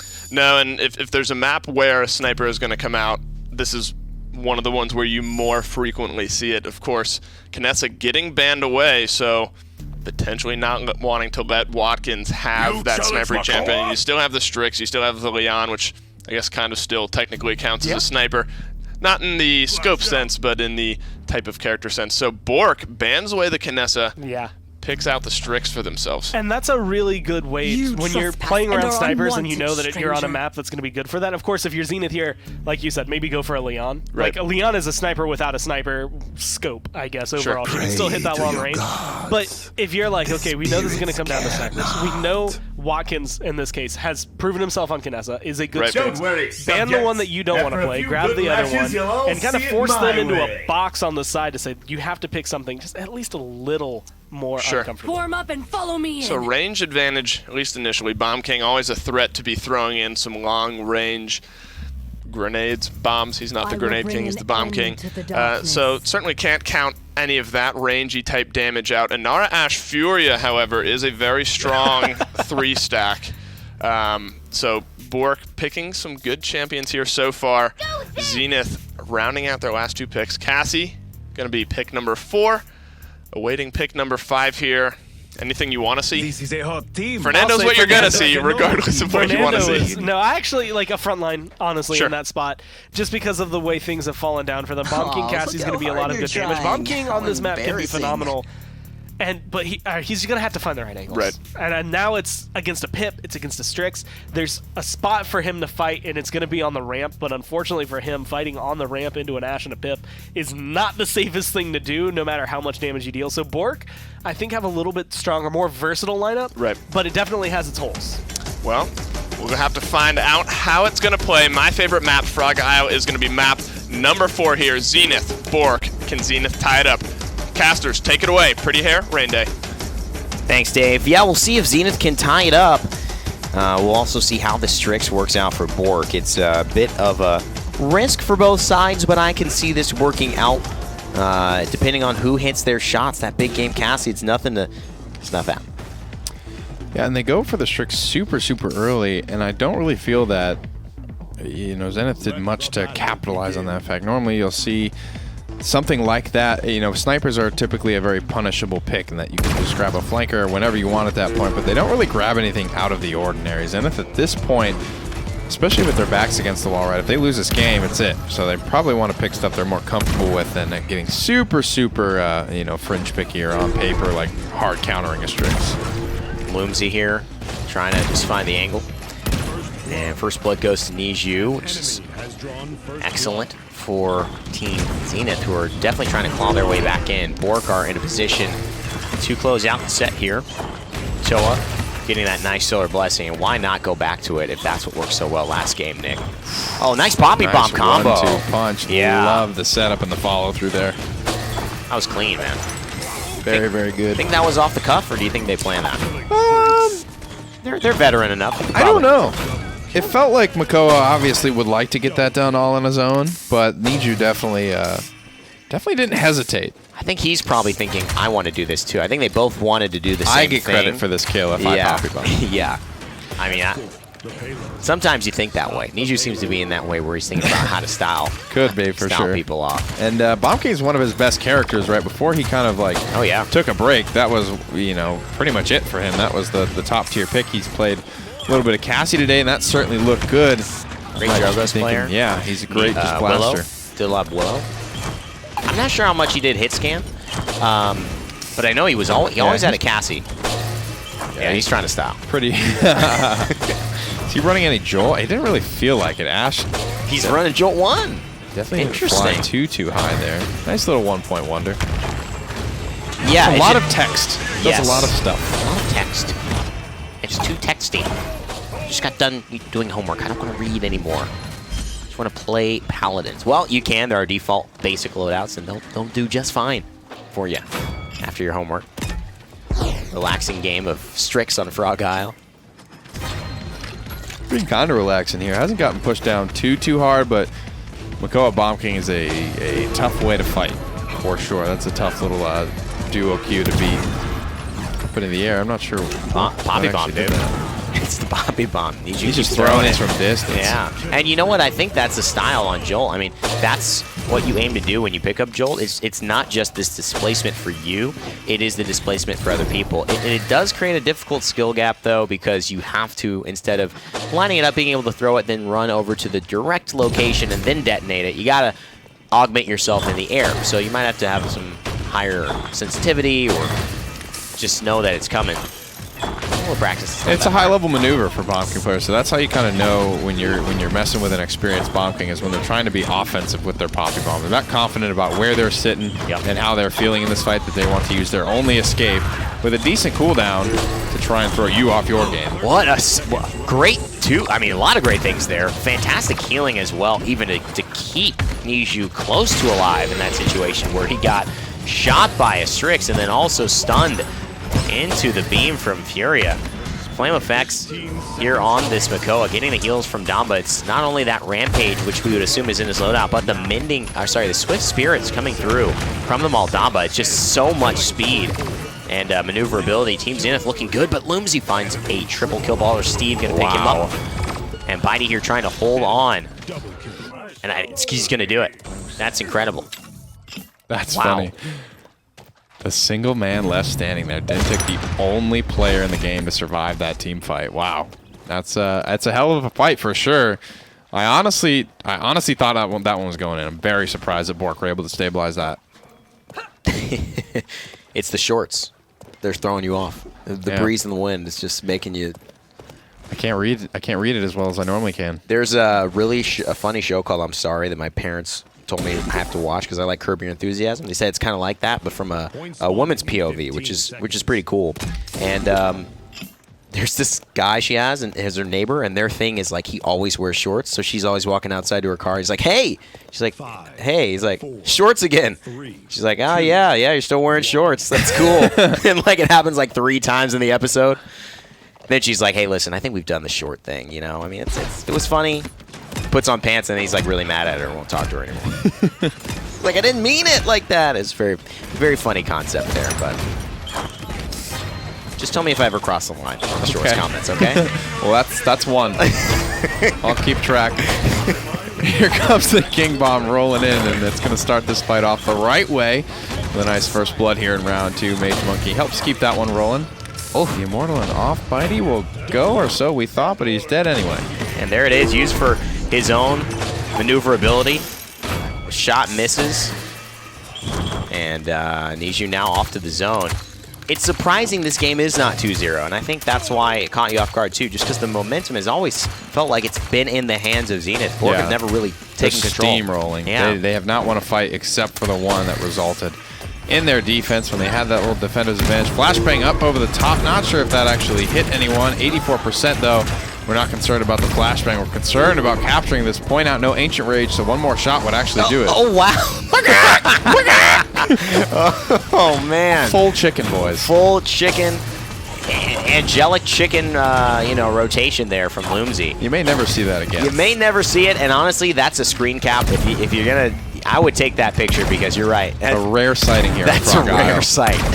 Dave, what a treat for you. I know it's your favorite map, and now you got a good reason why. The Inflame not quite taking advantage of the way they would have hoped, but BOORK pull it through. And that is the thing. The longer this Strix stays alive, uncontested, not dealt with, I mean, that should be how it goes. Yeah, he's continuing to find good shots, quite frankly, and Lumsey is doing everything he needs to do. Snipers used to be treated as hard and fast win conditions if you got one, and they didn't, but I have to say Team Zenith, just with how aggressive they're being and how they're able to kind of fight on the go, that's what's been keeping them winning these fights here, is just rushing them down. They don't have any flanker. The whole team is flanking and pushing out into the back line. A lot of hazard kills too, and I think if you avoid some of those early on that have happened in mid-round, I mean, it is a difference. That's not typically the way that you go down. That's a Frog Isle thing. That's why it makes it fun. That's why some Jolt plays can work, but with the same high payoff, there is a high risk! Hello! And how did it happen? That's an old school Poppy Bomb right there. How did that happen? I mean, I can only think of... I don't know, dude. I'm going to need replay. Sometimes it just happens like that. I'm going to need replay. I don't know. If anyone knows, it's probably Bugsy. He probably knows what's going on there. The master of all interactions. Okay, here's my thought. Maybe Mending Spirits, Swift Spirits into, 35% movement speed into the perfect angle. Stretching. Wall jump. Go for it. That also... No, I'm kidding. I don't know, man. It's the... Look at this. Ooh. I mean, how long are you guys going to fall for? Buy resilience, my friends. He's looking for it. No, and I mean, Dread Serpent, King Bomb, it's enough. Yeah. Right? And you throw that Poppy Bomb pressure on top of it, up over the top. I like this dunk. Great flag placement here from Snex. He just completely shovels everyone off of what little high ground is left in the map. And BOORK feeling good about it. I mean, they've sacrificed the Inara. They've got all these tricky things happening to them. And I mean, I don't drive the broadcast, but God, I really want to see that replay as soon as possible. because I don't know what the heck happened. Oh, he did it. Wait. I don't know, dude. Dude, what the heck? I don't know. Why did that happen? I don't know. There's really no explanation right now. What did you Jolt won I as saw well. you had a light bulb there for a moment. What was your... Well, the light bulb was that maybe Ash, because of the knockback, had contributed to the knockback as well. So he got knocked back by Ash the same moment that he Poppy Bombed, but Ash died. But maybe it was leftover? It's the hidden villager mechanic from Smash. He took the knockback, pocketed it, and then re-released it with greater intensity. Maybe that's what happened. Oh my god, that was hilarious to watch. I'm having a good time. It's fun. I like just getting watching stumped. that. I honestly, I like it when random rare. stuff happens and I'm just like, what the hell went happened? I don't get it. And then, I mean, that's what, yeah. I mean, that's a normal Poppy Bomb, guys. He's not flying above the trees there, you'll see. So, very funny. Strix finds the kill on Tunisia. Baller Steve finding Toa here as well. And that's a good sign. Baller Steve not only just doing the healing, but he's finding those last hits. Those can be tricky, and if the support's bringing that to you as well, it's just such a big difference. Reminds me of what Spunky does for Not As Sincere so often and so well. Big dead boys, though. Flame Effects walks down yet another, with Watkins not far behind him, 89%, and climbing with the fast cap. Reno, Zenith go ahead and scoop this one up. The chance to tie it. Nobody's going to win the game off of this push. So it's all a bit of a chess match in this round of what ultimates do we have, when, who's popping what, where, and why. All the W's need to be answered here. Good pressure, though, from Niju as he rotates the back. Watkins is last hitting all of his kills. I'm sure Niju's not too happy about that. He doesn't get any credit for any of those kills that he pushed down. I was hoping someone might have already sent me a response on Twitter or something as to what was going on. Who's got the best Twitter fingers out there? Who does? I'm waiting. I want someone to tell me. This is looking like a Poppy Bomb waiting to happen. I hope it's not just me who sees it. Needs you a creative player, I would say. I mean, that was pretty high, but it wasn't what we saw. I don't know. And I hear there is an opportunity. Ooh, she's getting a little aggressive here. Oh, and a beautiful stun. She's going to knock him off, but he should be able... No, he can't. He's just reloading. I don't know. Maybe he didn't have the cooldown. That's the risk reward of being offensive with your Poppy Bombs. You might not have the cooldown up exactly when you need it. Beam comes out, healing up the tanks. Lumsy plugs the shot. And there's 115 here on the defense. Not out of the woods yet. Into the woods. Great little movie. Which one is that? Into the woods. It's with the guy who does. He's a late night show host, British guy, and then Trevor Noah. No, James Corden. Oh, he does carpool karaoke. Okay, the musical. Yeah, the musical one. Anna Kendrick. I haven't caught that one. Oh, it's good. Oh man, that was a little jam for a while. Came out at a Christmas once. And, I mean, that was on repeat, baby. Johnny Depp. You know, wow. Yeah. Bangers. Some bangers in there, man. Emily Blunt. Yeah, there's a lot of people in there. A lot of good pipes. And a lot of good bombs. Not many bombs in that story, but the little kid from the French Revolution and Les Miserables, the little kid who sings that song, is like, you know, when they're all the soldiers. Yeah. Yeah, he's in there. He's got a main part. Does he make it this time? He's Jack. No, he's Jack from Jack and the Beanstalk. It's like all these fairy tales. Story. It's all the fairy tales. Little Red Riding Hood, Jack and the Beanstalk, Cinderella. I gotcha. It's cool. All right, enough of the plug, and thank you so much for sponsoring the Paladins stream Into the Woods. That would be cool. One day, right, guys? We can dream. We can get into the woods game mode. Hey, that would be kind of cool. It would be. I think a woods, not Timber Mill, but I think a woods map for Paladins could be pretty cool. With a lot of trees. A lot of trees, maybe more of a darker theme. I mean, we've got Fish Market. I hate to be, bearer of bad news, but it's not quite woodsy enough for me to really fill that void. But it's got the real tree idea there. It does. Yeah, if the most of the map was towards the back end of that push, and that was more of the map instead of the market part, then yeah, I'd say that was it. It's 3-3 here. Damba sporting the zoom. And Major Monkey not getting pushed back just yet. Says no to the kinetic burst. Now Ash could be in trouble. Nice body block as well. Evil Mojo, but a heal. Thanks for Baller Steve. Beautiful stuff. Now Flame Effects finding Snakes and Niju trying to find a kill. It looks like they have pushed them back so far. This fight is more than over. My goodness, it certainly certainly is. BOORK have a couple of things to fight back with, but Zenith have the best defensive Immortal into counter-engage with Dread Serpent, so I don't really know. This is looking grim for BOORK. Certainly no comeback mechanic involved in this round. 94% in climbing on the Assert Dominance, and that is the only major resource that BOORK will have to take this back with. It's a good shield from Mage Monkey, and there's the Immortal. They're buying so much time. Solar Blessing whiffs, though, unfortunately. And he's trying to choose his targets. He chooses Niju. Can Niju get out? Not quite. I mean, that's a solo kill. It's kind of like... But you're out. You're out of resources. Watkins is having a hell of a performance here on Cassie. He's ending up 20-plus kills, I think, easily. And now I can't really keep saying he only plays Tyra, but it's the Bright Marsh Tyra that we always see. Come on, we're not trying to make... No, he played a wicked amount of Tyra in the first week. Yeah, absolutely. Well, that was good. The desk is ready to break down what we saw. Obviously, Team Zenith wanted to tie it up. It's the third set in a row where we've gone all 5 games. Wouldn't you believe it? Dave Gore, what do you think? Name a better duo, Paladins Minor League, Day 2, and Game 5s.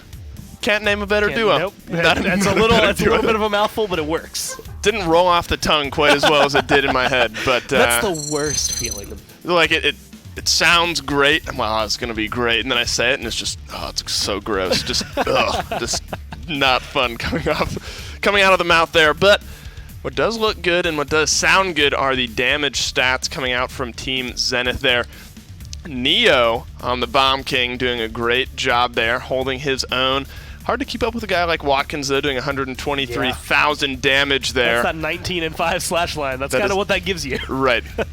You tend to win games when you have players playing that well, but, you know, you got to have the backup players. You got to have Flame Effects, Baller Steve, Mage Monkey, all doing their jobs to really facilitate those damage dealers to do well.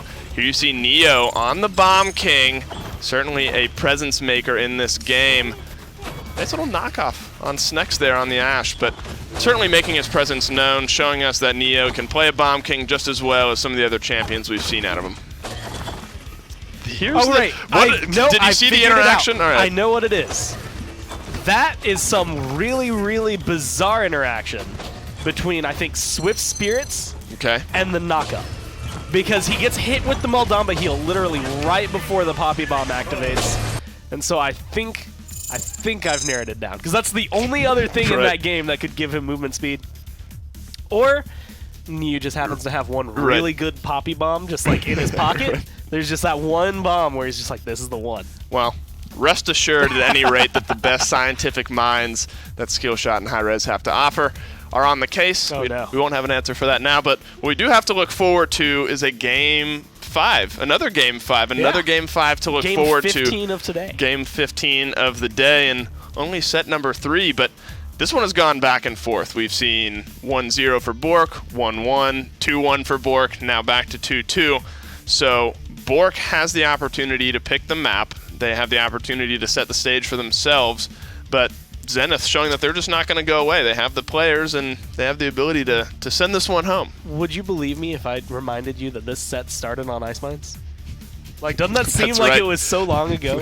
It does seem. It's been forever since the beginning of this set, and now we're going to a place potentially something like, I can't remember the band, so I'm not even going to throw a map out there, but it could be something a little more lengthy. Right. But we could end up seeing a map, again, with BOORK choosing, and they have a little bit more in their wheelhouse. I was going to say Timber Mill, and it wasn't banned, so if I had said it, it would have been a nice little groan that we probably could have audibly heard from the caster booth. But Stone Keep's pretty simple. Stone Keep, map number 5. Let's take a look at picks and bans for map number 5 as well. See which direction both of these teams are going to decide to go. So it seems like for the past 3 games we've seen just a sprinkle of weirdness in some of these drafts, like maybe a little Grok here, maybe a Skyban here, something like that. So just a little something to change things up. Bomb King, Grover, not a sprinkle of weirdness. They're holding all the weirdness, at least to start things off here. Torvald going to continue with the standard bans, presumably another standard ban, and it is going to be the Makoa. So at least ban-wise, Game 5 returning to normal bans. You are not welcome here! Neo playing the way he just did. Right.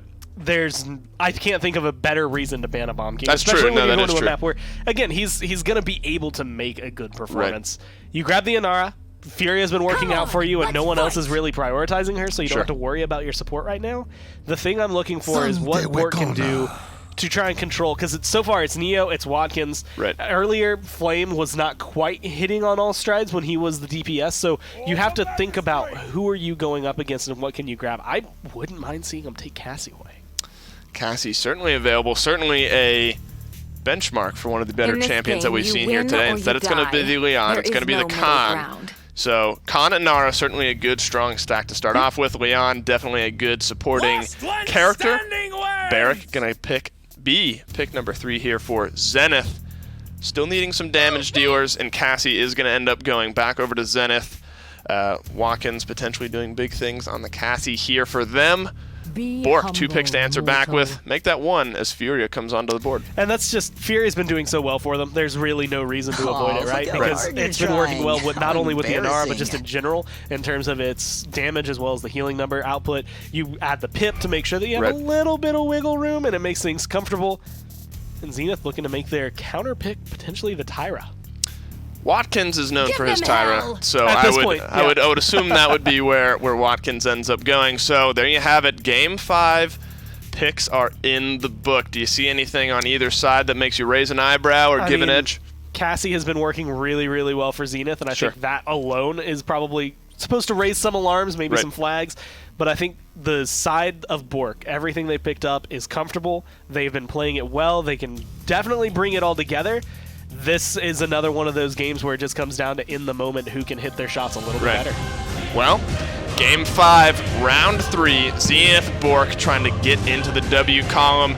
But to tell us all about it, it is going to be pretty hair. It is going to be rain day. Take it away, guys.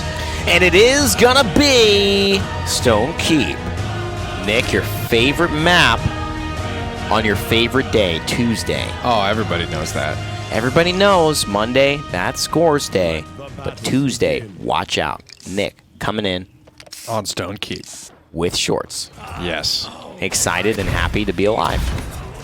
And rocking and rolling here. Another aggressive W key Inara, but I think that beam gets stopped a little bit short of where they wanted it. Provided to receive or get the healing on the target he wanted to, so to speak. Early blast damage targets coming out here. Yeah, flame effects, just pick one. If that was me, I would have dove all the way back in there. He had shoulder bash ready. Probably would have gotten stopped at the first character, but man, that was just tempting. 0-0 on the objective. The game has not even started, it would appear, but no, 9% now. They realize that they are here for a reason, not just to stand around. Lumsy. Oh boy, delete sneeze you. Telling you, man, sniping. Sniper action here. Blowing up Cassie. And I like I actually like the Tyra pick in this instance. I think if he can just continue to throw these fire bombs on top of the solar blessings, that'd be a good kind of cancel out, especially early on. There's some innate just tankiness, shredding going on there. Played a lot of Hunting Party today. I didn't actually get a chance to peek at the talent. Burn Monster could be the way that he's going. Doesn't look like he has any cooldown running into that. So I think he's gone Hunting Party. He has indeed. Did you see that new title? Gun Wizard? I never saw that. Gun Wizard. I saw it yesterday a little bit. I don't know where it comes from. Wow. Well, might be a battle pass. It's the first time for me, so sorry that you had already seen it. My bad. Yeah, I know. It was special for me, but okay, cool. Just not the guy to show It wasn't your first time? It was mine.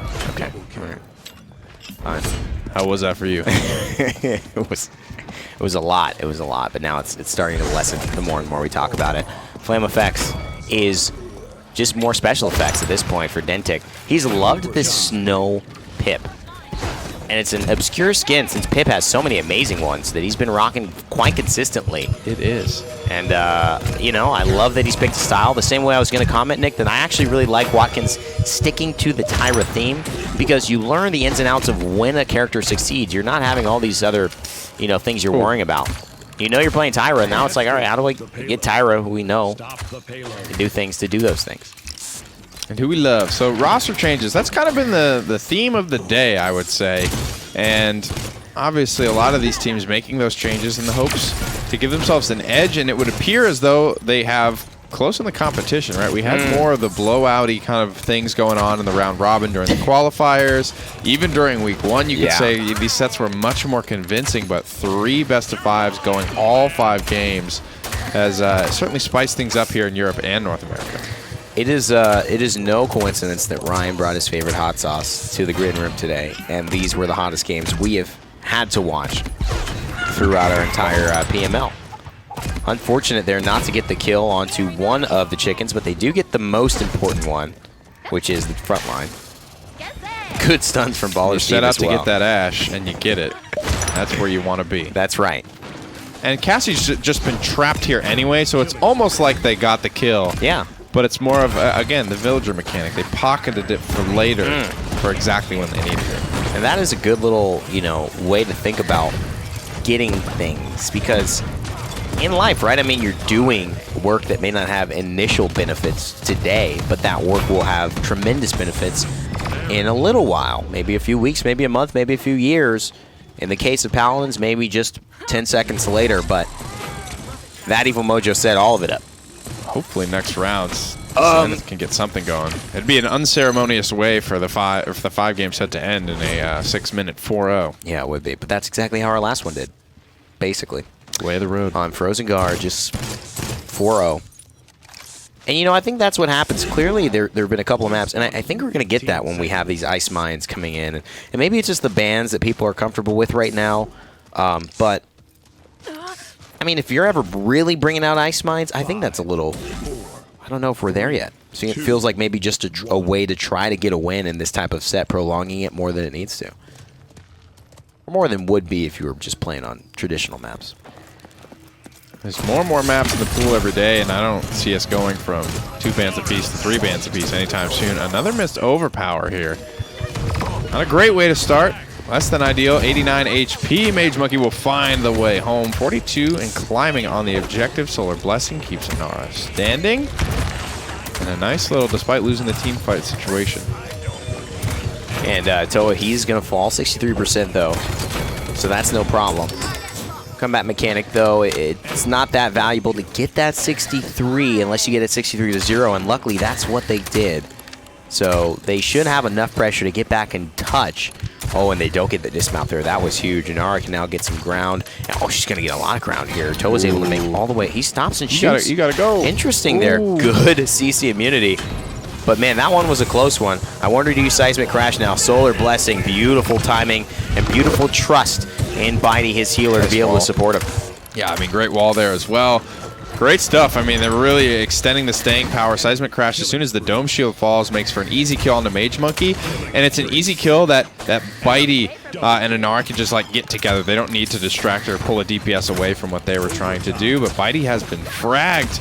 And so his frontliners are starting to look a little bit squishier. And it's so unfortunate that Dentic didn't come out of that fight, and it was Niju, at least for the side of Team BOORK, because if the Catalyst Pip came through, it would have been BOORK taking this objective, and it looks like now there's just too much momentum on the side of Zenith. They're going to grab this one, and they're going to keep it alive with 2 minutes and 20 seconds now for their first time to push on Stone Keep. So it will not be a 4-0.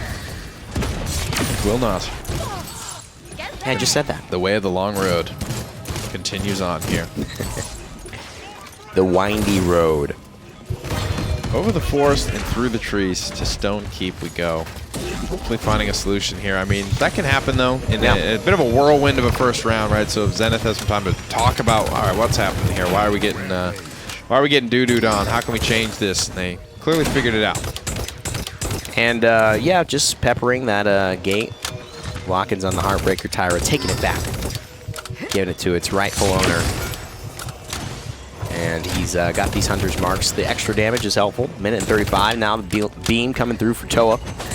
I like the gun, but the skin's not really my thing. Yeah. I mean, I'm a Baroness Tyra kind of guy. Yeah? Yeah. Can't take it away. I don't mind it. I don't hate it. 1 for 1 here in this exchange. Leon's another one. She's got so many good fancy skins, but Dusk. Dusk Leon is my go-to. Is that not the... Changes the hair color, the eye color. It's the recolor. It's the black, wow. The blacked out Leon. Oh, wow. Yeah, no, I don't rock that, but it's not that I couldn't. I see the... I do like the Galactic Scion Blaster, yeah, though. That's the one I gotta rock. That's a good one. I haven't played a lot with the Christmas one, but that's something that... Everyone's using that gun. Yeah. I don't know what it is. Bordeaux selling me on it. Yeah. Ooh, Bitey with a nice little slip there on the shoulder bash, and in shame, Flame Effects is really left with no other choice. After having your ankles broken, you have to go sit on the bench. You gotta accept that L. You should spray and then slowly walk off.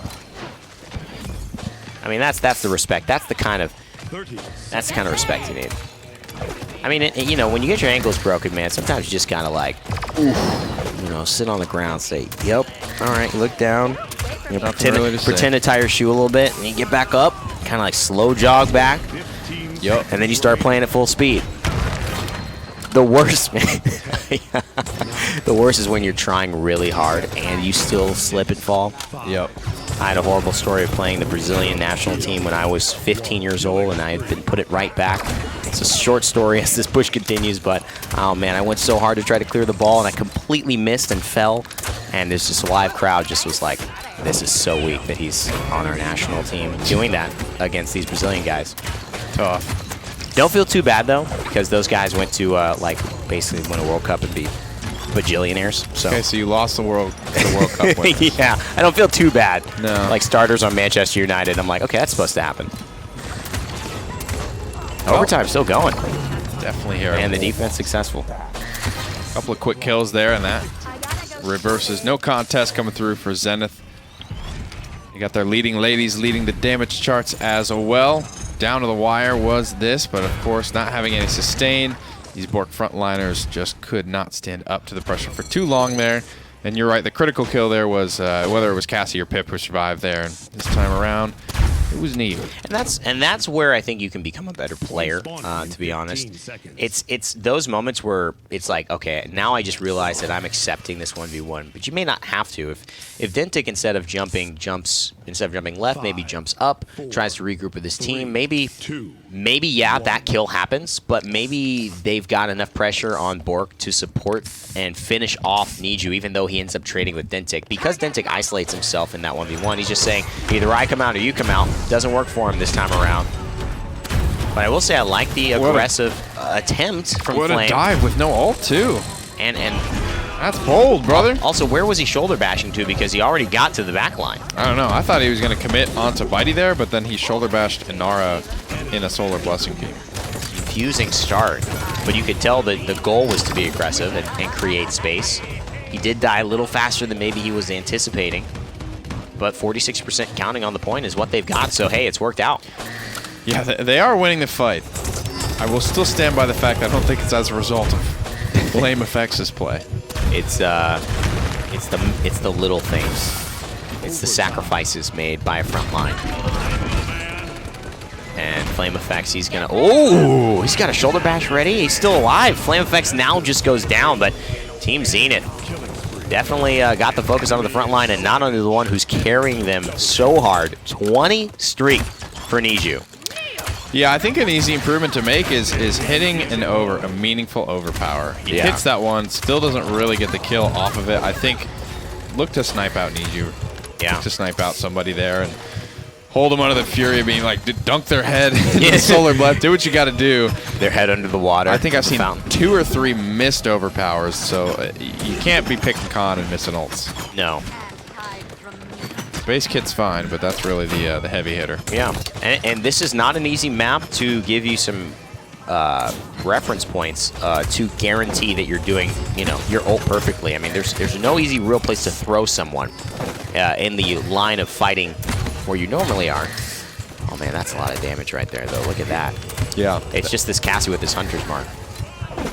That's also true, right? So deadly. We've never really seen a team play effectively around Hunting, or even really play Hunting Party, so this is the first time we're seeing it come out in spades here. Could be a 3-3 before we know it. Ash dives deep to the back line, and that means there's not going to be a whole lot of damage coming out from these backliners. And what Flame is doing is just, 3 people are shooting at him, and he is dying, but it's totally his intention to create space there. A lot of min-max opportunities.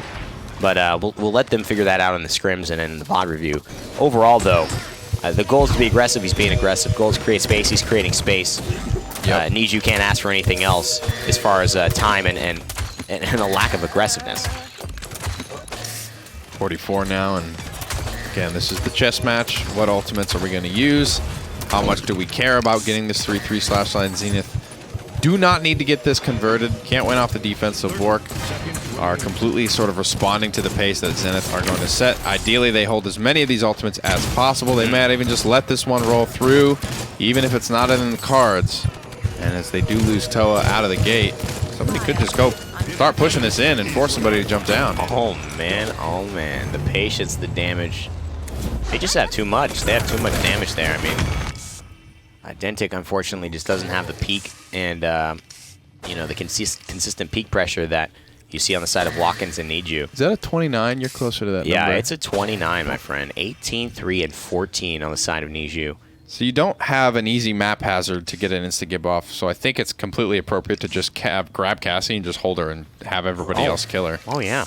I mean, but you can't even forget about the fact that Baller Steve's also playing phenomenally. He's on a 15 streak, so is Watkins. I mean, they're all three things that are contributing to this being such a difficult run. Snakes has a lot of pressure to get some value off that overpower, and Dentic as well. It sucks being 7% off the charge too. Not having it right at the start of the round is actually a pretty big deal, because that's when you're going to want, you just want to get that insta-give. You want to almost end the fight there and now. They're not going to fight for the high ground this time though. BOORK will head to the church and see what they can do. I think I like this because they can pull and then be safe, and either if you want to fight this, you're going to have to go off the high ground and come towards us, or they just have an easy opportunity here. But the problem is they kind of wait. And for a team with Coach Bitey, the man who says use your ultimates first, it's unfortunate to see them wait so long and then just get double dunked on. I was alley-ooped. Thinking the same thing. I mean, they didn't use a single thing there. Oh, man. Zenith really came out swinging, and maybe at that point that's why they want to say, let's just go for the clean reset, I guess. It is a little atypical of what Bitey has preached in the past. Good poke on a Niu, though. I mean, they could turn that into something. I mean, they still have everything. They still have everything, and I think that overpower missed, Nick. It did. It missed. Again. Oh, boy. It's definitely not as guaranteed as it was before, and that Evil Mojo missed, certainly. It did not hit who he was hoping to find. He thought he would get 2 with the splash radius, which is ridiculously huge, but not that big. Lumsey is going to go Enlightenment and find out that he has not yet reached the level of Buddha. Siddhartha is not proud. Well, you don't need a veteran analyst to tell you that the problem was scuffing their ults. Well, and that's why that conversation is there about use them first, right? Because then you're in this high pressure scenario where you want to just get it off, and you don't always have the best opportunity to do so. Unfortunate for the boys of BOORK, but Team Zenith, way to come back. I mean, I think it was a 35 streak from Niju at the end. Pretty impressive stuff. Congratulations on the set win. Let's send it back to the desk as we have one more set left to finish off our Paladins minor league. Thank you, Evan, and thank you, Nick, and another Game 5 finally coming to its peak here, and Zenith winning things out. There's a couple of things, like Nick said, towards the very end of it, there was a lot of moments where it's like BOORK just not using their ults, really not winning them the fight. There's the fact that, again, Cassie came over, I think, once again for Neo, who, I will say, it wasn't a 35, it was a 37 streak casual. At the end there. That's a casual 37. 160,000 damage, you know, he just brought it out. No, and you have to look at that as the difference maker. I mean, when you have a 22, 3, and 18 Cassie, I mean that's hard to do. That's hard to deal with. I don't know if there's a proper way of dealing with it. You know, we saw him in game, I think it was 2 on Brightmarsh on the Cassie, doing huge things, spraying constantly. Here, game 5, pulling out the Cassie again, 10.3 KDA. He certainly a big difference maker in this one. And just being able to have this kind of success. Again, this kind of goes back when BOORK picked up Leon instead of Cassie. Right. That's the moment where it's like, I understand Leon's good. I understand Leon's good on this map, and I understand that you have players that are comfortable with it. Take the Cassie away. Right. Like, just at least force them to play something different. When you have a player who, in this set multiple times, has had very consistently great performances on Cassie, you have to do something to make them feel at least a little uncomfortable. Well, they didn't feel uncomfortable at all. Neo certainly didn't feel uncomfortable whatsoever as he went on a 37 streak there on the Cassie to end out this set. So Zenith getting on the board with a win here against BOORK. We're going to go to a quick break, but when we come back to round out the day, we have Ferocity versus Downfall, so stick around.